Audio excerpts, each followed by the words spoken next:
earmuffs spoilers for anyone who has Vanessa, not seen it. Before we head into the spoiler zone, we should do an official spoiler zone that I can cut and put at the end of the episode. That's a good idea. So are you ready for the spoiler zone? Highway to the spoiler zone. That's a good idea, John. So you're going to take the spoily discussion and put it at the end? I am. That's smart. Yeah. Very smart. Alert. So we can spoil the F out of it. Here in the spoiler zone. Here we go. Let's just talk through it from scene 1. Tony Stark's penis. Okay, first of all, let's talk about the actors randomly for an hour, and then run out of time. Let's talk about their IMDb credits. Guys, there's really only one thing about Avengers Endgame that I feel like we have to talk about, and that's who puts mayo on a hot dog? Oh, Get gross! the fuck out of here, Hawkeye. That's a real Chicago thing. Oh. I'm just kidding. Vanessa, what were you saying? I'm going to tell you what was spoiled for me and tell me how. Tell me how. And tell you how. Thank you. Thing number 1. Some dude posted a picture of Cap kissing Peggy's niece. As he did in Winter Soldier, I guess, or Civil War. And they were like, reminder, this happened. I'm like, well, great. Now I know Peggy is in the movie and he kisses her because there's no other reason to post that. That's a good point. Is she in the movie? That was that. Yeah. Yeah. When? Did you watch the movie, John? When he and Iron Man go back to the past for the second time to steal whatever the thing is, and Iron Man meets his dad, and Cap sees Peggy. Oh, yeah, I remember that. And also at the very end where he pulls a Sam Beckett and decides to live forever in the past and goes and dances with her and marries her. That's a controversial choice, which is funny to me because I love it. I think it makes a lot of sense, and I think it's great, because he was always a man out of time, and finally he found a place where he could feel like he belonged. I was really happy they got the most boring Avengers out of the way. I think that's crazy talk. I mean, I get it, but at the same time, like, Robert, there's a reason that this movie is a $2 billion movie, and it's because of a man named Robert Downey Jr. and his smarmy charm that we all fell in love with back in 2008. Yeah, I mean, I loved Tony Stark. Stark I knew was going to die from the moment Doctor Strange looked at him and was like, there's only one way, and then he gave up the stone and he's like, I'm sorry. And that's it's like, why would you be apologizing that much?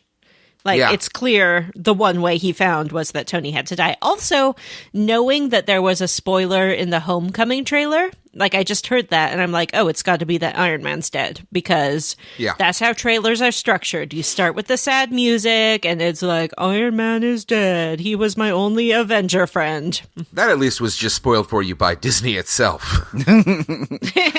Well, I didn't watch the Homecoming trailer, but I knew the spoiler was there, and so you just intuited what it was going to be.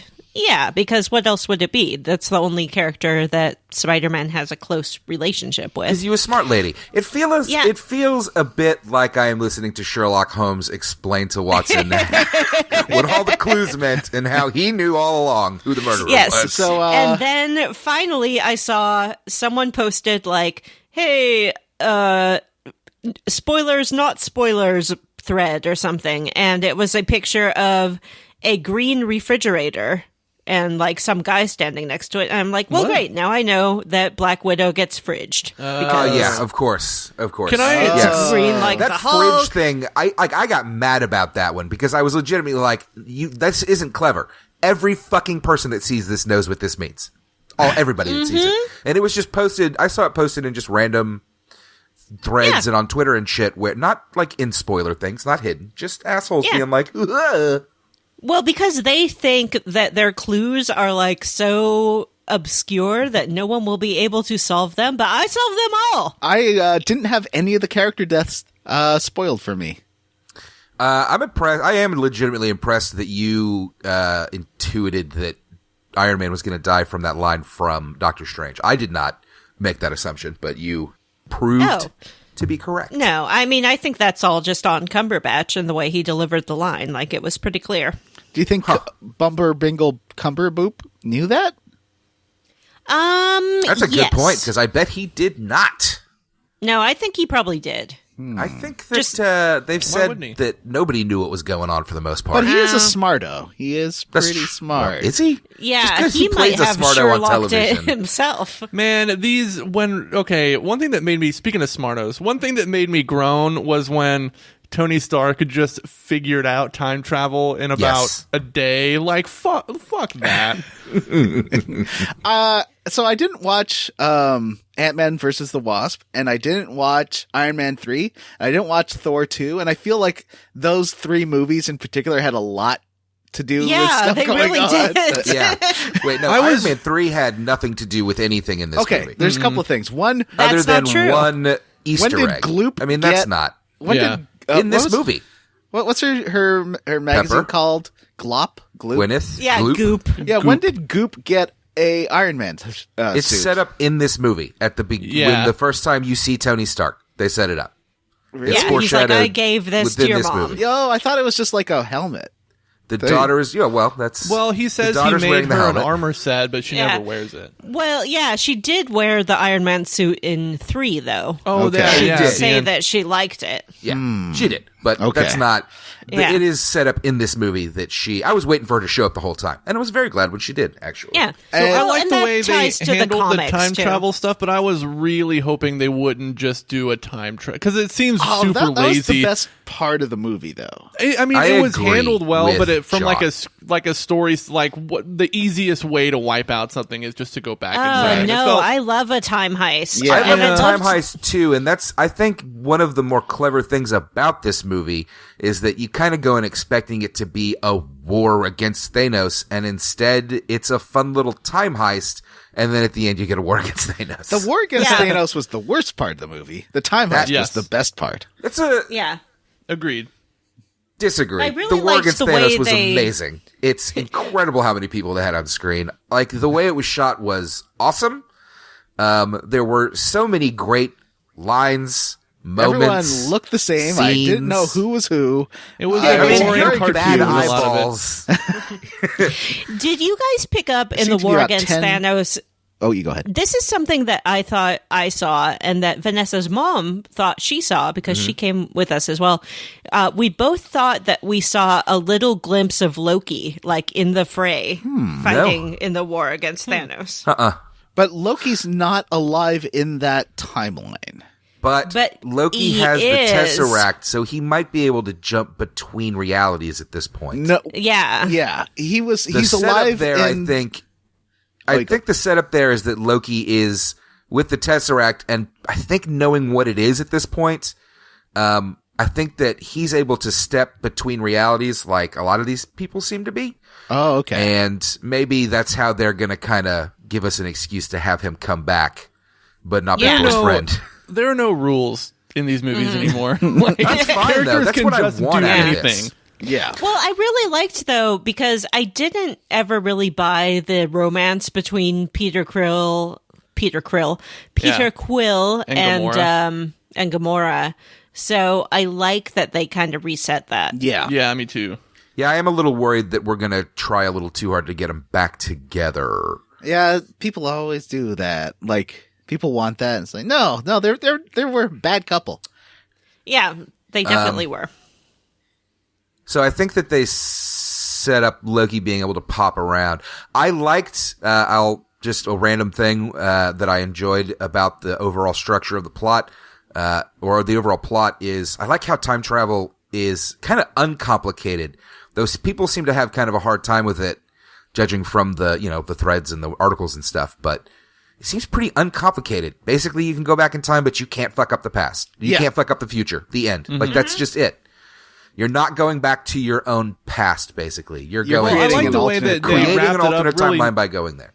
Like, I like the way they wrapped it up very neatly with the line in the screenplay that's like, you can take these stones out of the timeline, but you have to put them back at exactly the point. And that, Yeah. like, keeps the overall chronology of all the movies correct. Well, but it keeps the alternate timelines from being terrible. Yeah. Yeah, but like it, Like a it timeline doesn't, without it doesn't the time retcon stone. anything that happens in the movies. Well, No, they can't. it doesn't. The point is they can't retcon anything. Yes. And that's Yeah. from a comic book nerd perspective, that's a very Marvel thing to do because, as you may know, Marvel has never rebooted their continuity for whatever it's been, 70 years. DC and as the other big one, DC reboots fucking constantly. And you see the same thing with their movies. Their movies just basically constantly reboot continuity. They don't care about continuity. Whereas Marvel is very protective of their continuity. Even when it doesn't make sense, they still own it. They go, look, we understand, but this is our continuity. So for them to, in this movie, also say, you can't retcon anything. I really liked that. That was them saying, I think, people think we're going to use the Infinity Stones to just retcon things. This is not a retcon. This is us firmly stating there are consequences to everything that happens. Anyway, it's pretty interesting. One thing I saw people saying was, in the show, though, it's implied that, like, at some point, or in the movies, it talks about how Peggy had a husband, and people are like, but no, that's messed up. It's like, no, dude, like, Cap was her husband. But no, because Cap that went to the past and lived with Peggy was living in an alternate timeline. Yeah. He cannot be living in his own past. That's not possible according to time travel in this movie. So he had to go live in his own alternate timeline. There was another husband in the main timeline, and that still happened. And how was he an old man at the end then? Well, that's a good question. That doesn't make any sense then. Okay. People have said that, like, Stark from the other timeline must have sent him to an alternate timeline and live. Why was he back in the main timeline as an old man, Matt? Okay. Now, what I think happened. Because the screaming about how it doesn't make sense. I've seen this all over the internet. It's kind of making me nuts. It does make sense, and I have the answer. Feed you every bit of information? No, Why are you Captain America went and lived in Captain America. Let me answer. He asked me. I'm trying to answer. No, you're trying to steamroll me when I have the answers. I think we're saying the same thing, actually. So we're not. We're saying the opposite thing. See, I think that there were always two Caps in the timeline. We just didn't know because Peggy kept one of them hidden. But why wouldn't the movie tell you that? The fact that the movie doesn't tell you that stuff is what pisses me off. But it does tell you. It literally tells you that's not possible. You cannot go back and live in your own past. It happens anyway. He goes and lives in an alternate timeline. No. And from there, you can make the assumption that since he lived another 70 or 100 years or whatever. I don't want to have to make time travel assumptions. I want the movie to tell me. That's what a movie's supposed to do. They didn't want to tell you. He showed back up because he can show back up. He still had... Well, it doesn't make sense. In my mind, it's a plot hole until they tell me it's not. What the movie tells you is that you can't change the past. But what if the past was always that Cap was with Peggy? Oh, my God. That doesn't make sense. Can I run through my 5 quick points about the film? Yes, Sean. Yes. Okay, point 1. The fat you can suit have lots of fun. Was spoiled for me by a fat activist that's like, it's been 5 days. It's enough time to spoil this. It's like, no, it's 5 days. Come on. But also, really, that got spoiled for you? The fat suit makes me think, once again, Hollywood has never seen a fat person. That was I think that there's one shot of Thor where he looks pretty bad in the fat suit. I think the rest of the time he looks fine.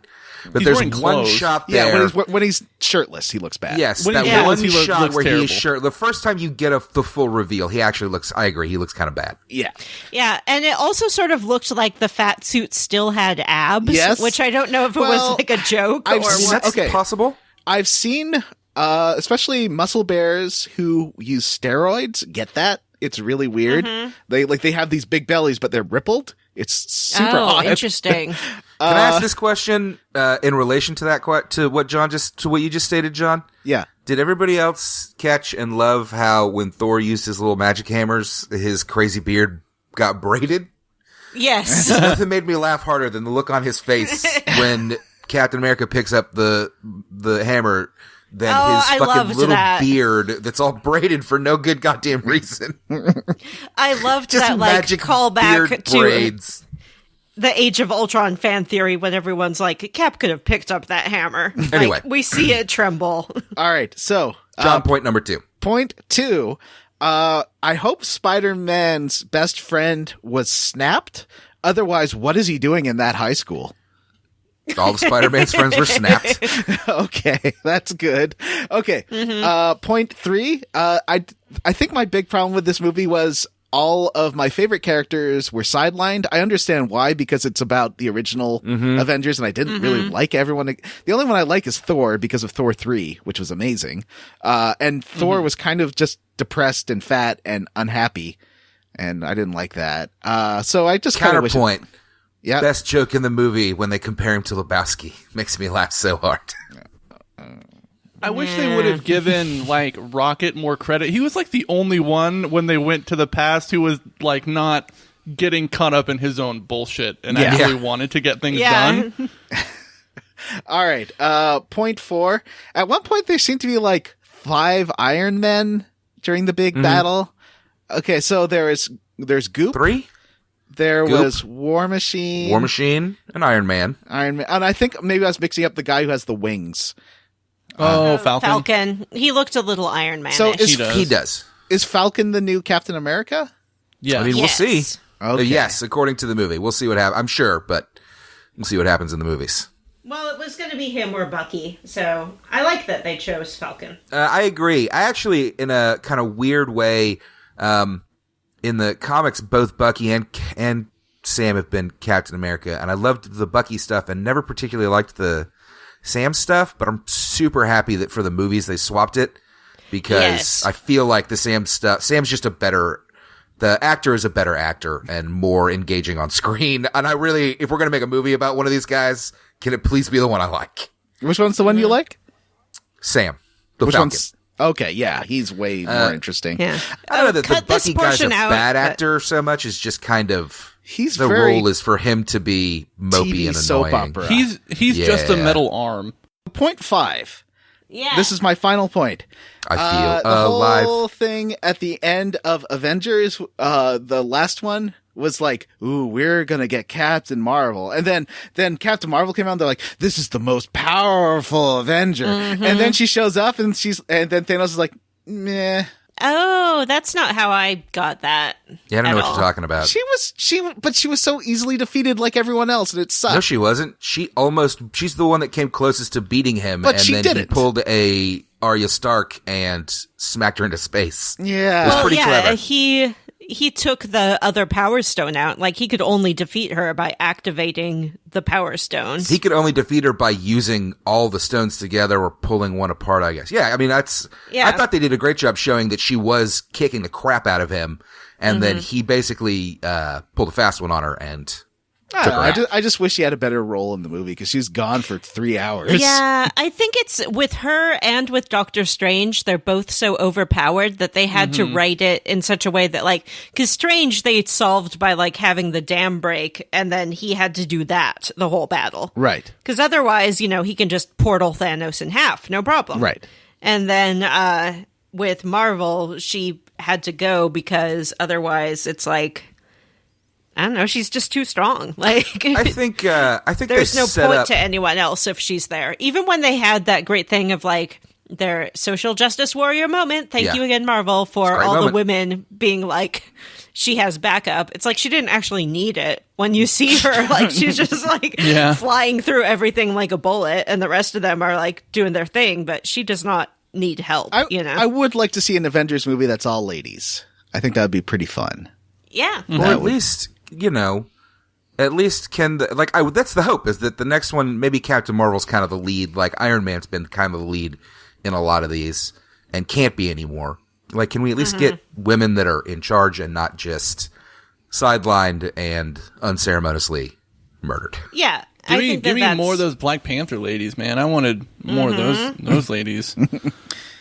All right, those are my 5 points. Does anyone have anything else to say? Matthew's 5 points. Okay. Point 1, America's ass is my favorite line in the movie. Point 2, I love braided beard Thor. I mentioned that. Point 3, I was surprised and I enjoyed the plot turn when they just straight kill Thanos in the first 20 minutes. That shocked me. And I really liked it. Point 4, I already said as well, I really liked the fact that it just kind of turned into a time heist movie that was a lot of fun and quick for about an hour there. It feels like the best of the Marvel movies to me. Captain America, Winter Soldier, totally Thor Ragnarok. It's fun. It's funny. It moves quickly. There are dramatic beats. It's great. And point 5. And I'm, this is just a matter of what one may or may not like. I love the end, the whole fight. Everything about it was great. And I liked what where these characters ended up. The Iron Man stuff is a bummer, but it kind of had to happen. The Cap stuff, I think it's the perfect ending for that character. Yeah. Mm-hmm. If you have to get rid of him, which they do because they're losing these actors. And counterpoint to myself, the Black Widow thing in this movie is legit a huge bummer. And I'm like I didn't mind the Fat Thor stuff. I thought there was a lot of great jokes there. The fact that he looks like Lebowski really cracked me up. But I understand why people are upset about it. That's fine. Don't disagree with that at all. But the Black Widow stuff is, man, like somebody pointed out, she doesn't even get an action scene in this movie other than a fight against Hawkeye. And it's not a fight. Mm-hmm. It's like an obstacle course versus Hawkeye. It's a lame way to let her go. She's great. Yeah, it makes sense for the character. Like, I don't agree. think that her doing that is out of character at all. I but agree. Still, it's like... It feels... I guess if she didn't want to do any more movies, you had to find a way for her not to. It feels a bit like I had always kind of hoped that they would figure out how to utilize her, and it just, unfortunately, now that the character's gone, you realize they're never going to figure it out. It's just over with that character. Well, we'd still have our prequel origin story movie coming up, theoretically. Yeah, I don't know.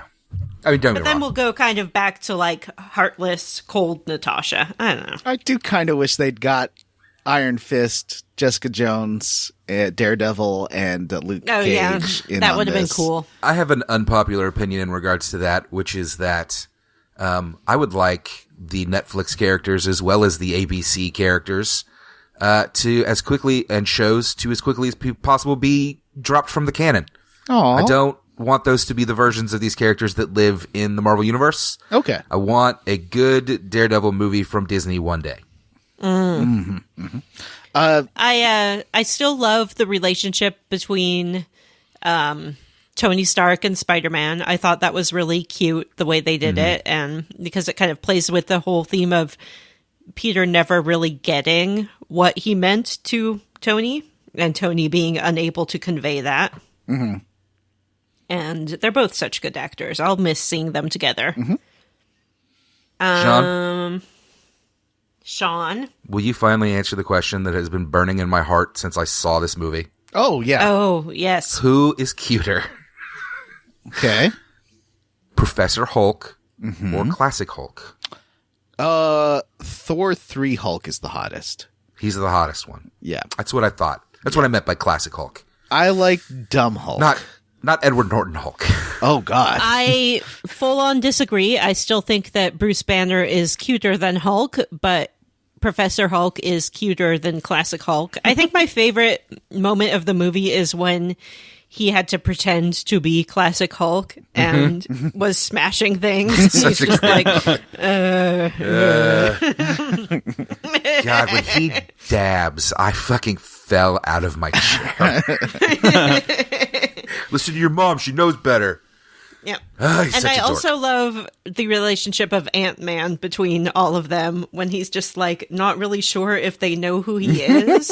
And he's always reminding them like, hey, it's me, Scott. I'm Ant-Man. Like, I don't know if you know.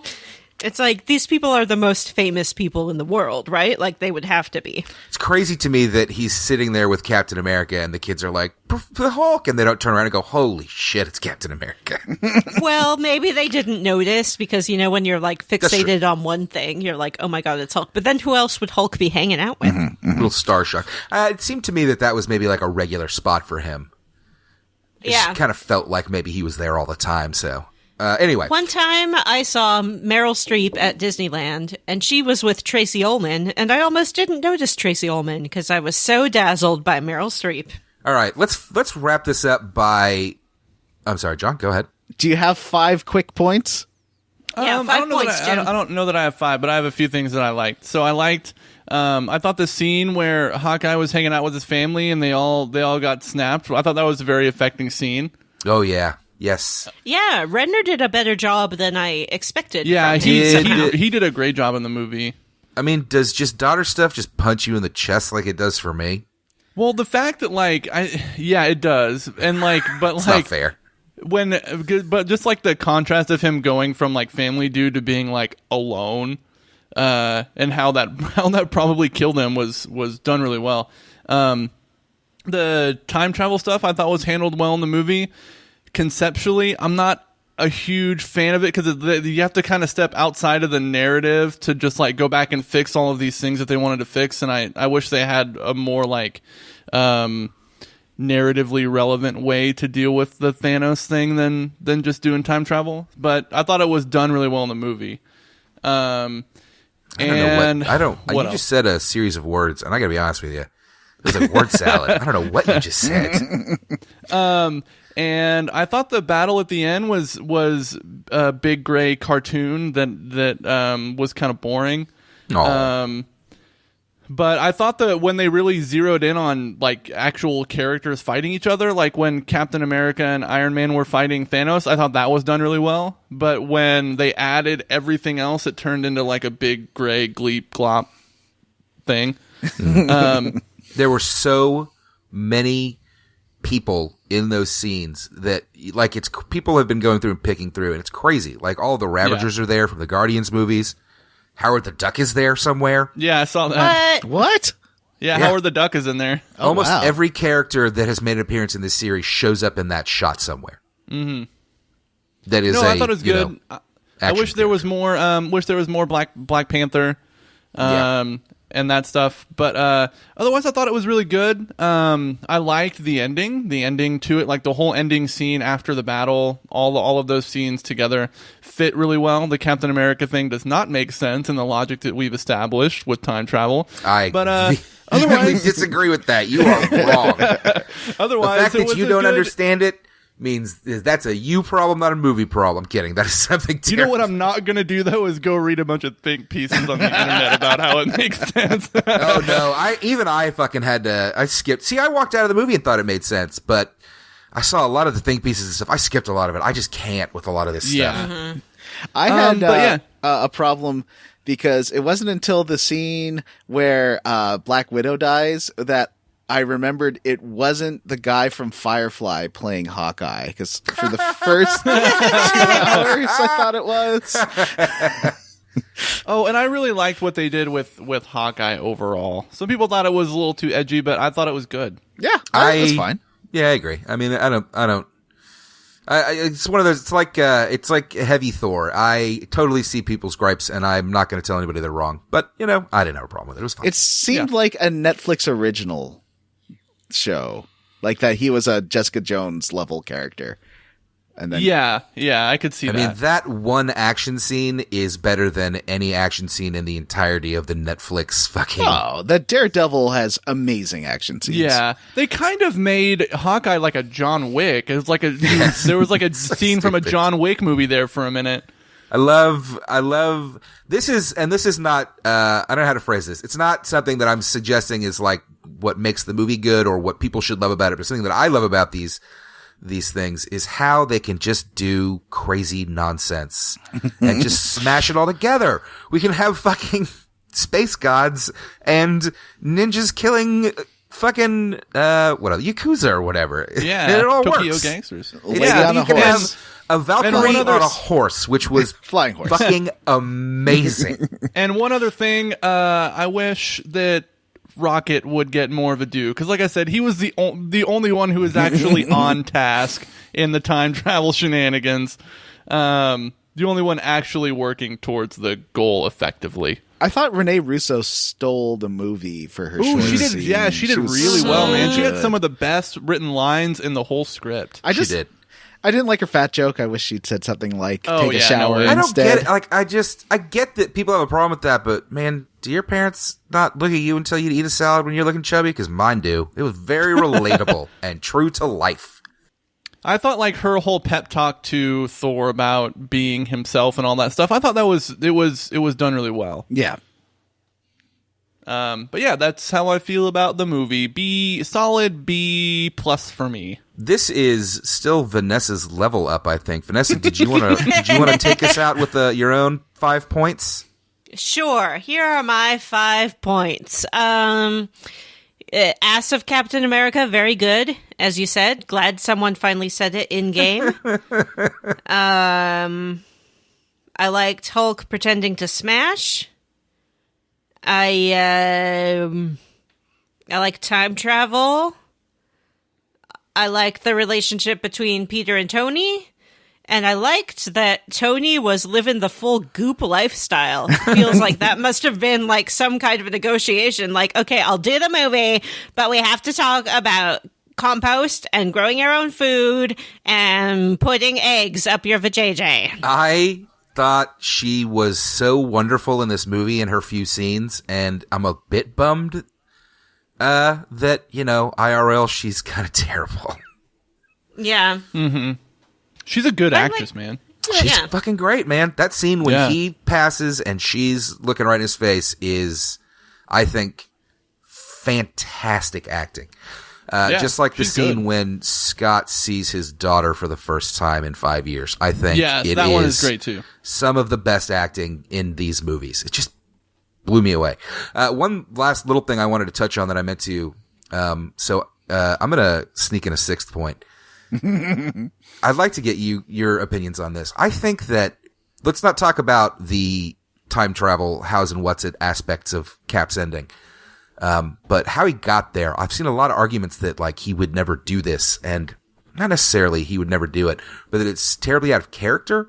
And I think the movie establishes really well that he, in this 5 years and over the course of the previous movies, has more and more been learning to be more like Tony, more selfish.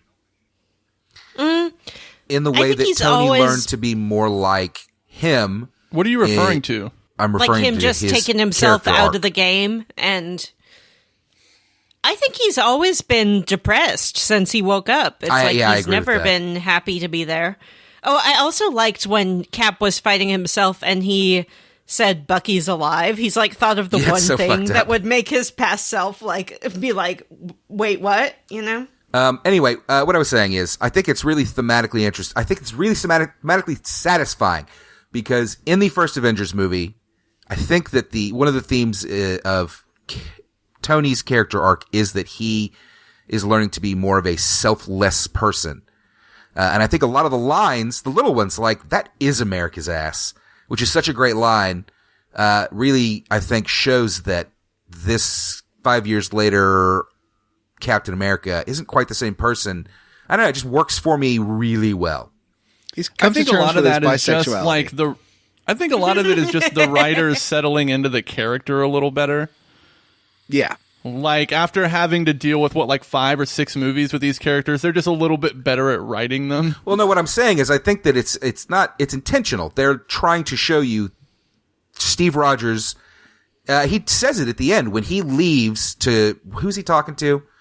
Whatever. He says, I'm going to go try and get some of that, I'm going to go try to get a life that Tony was talking about. Is them saying, Steve has learned to be more like Tony and maybe take a little bit of, take his life for himself a little bit and not just be this good soldier that is always there protecting everyone or whatever. Yeah. It's an interesting observation. Good Zelda talk, y'all. This has been Square Roots. 40 minutes of recording. 40 minutes. Yeah, that's okay. I think that's my level up. I need to step away for a minute, but I will be back. Continue to level up amongst then yourselves. I will do my level up when Vanessa's back because it involves her. So spoiler zone is over. No more spoiler talk. Closed. Well, this is at the end anyways.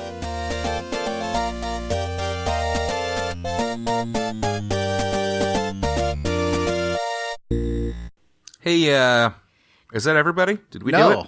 John. No. John, go ahead. I got to level up. Hey, Vanessa. Yes, John? How about you and I step into the spoiler zone? Whoa! To talk about Crazy Ex-Girlfriend's finale. Yeah. This sounds like a good opportunity for me to go swap my laundry over. You can totally do that. Yeah, I'm going to jump up for a second, too. All right. All right. Bye, straights. It's Crazy Ex-Girlfriend time. Wait, I'm still straight. And John. But I'm a girl. Hanging out and talking about Crazy Ex-Girlfriend. Mm-hmm. I really liked this show. I've told you before, much to your horror, that I find Rebecca to be relatable. But I agree. And I think this season really underlined some of the things I've done that she's done. Yeah. Well, I mean, I don't have the same romantic fixation that Rebecca does, but I definitely get, in my head too much about a particular thing. Yeah. Even little things, just like if I'm into a TV show, it's like I only want to watch that TV show. And right. In this binge-a-thon world, it's very easy to fall into that. I think, like this season, because this season's basically about her not recovery, because you can't recover from mental illness, but she learns how to more healthily deal with mental illness. Mm-hmm. Was extremely relatable, just in terms of like looking back at the stuff you've done and taking responsibility for your actions, not blaming it on anyone else or anything, including mental illness, but being like, oh, I did that. Mm-hmm. How do I not do this in the future? Mm-hmm. There was a big mid-season, I think it was like the premiere of the second half of the season, plot twist that someone spoiled for me. Was it me? It was you! Oh, no! Greg comes back and is played by a new actor. Well, see, I knew that far before the season aired, because I knew from the first season that Santino had only signed on for one season, and that was like really clear. And then there were all these news articles about the recasting of Greg, and people are like, he was in the second season as well. Oh, was he? Okay, so I think he did sure. 2 or whatever. Yeah. But 1.5 maybe.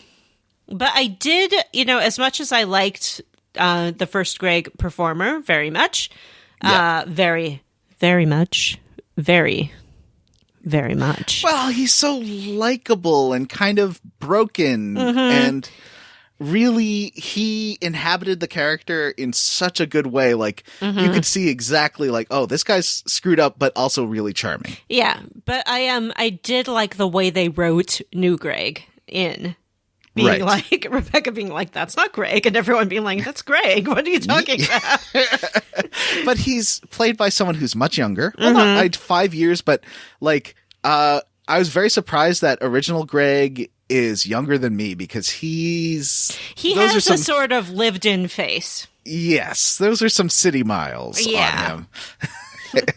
He was born in 82, so he's Matt's age. Okay.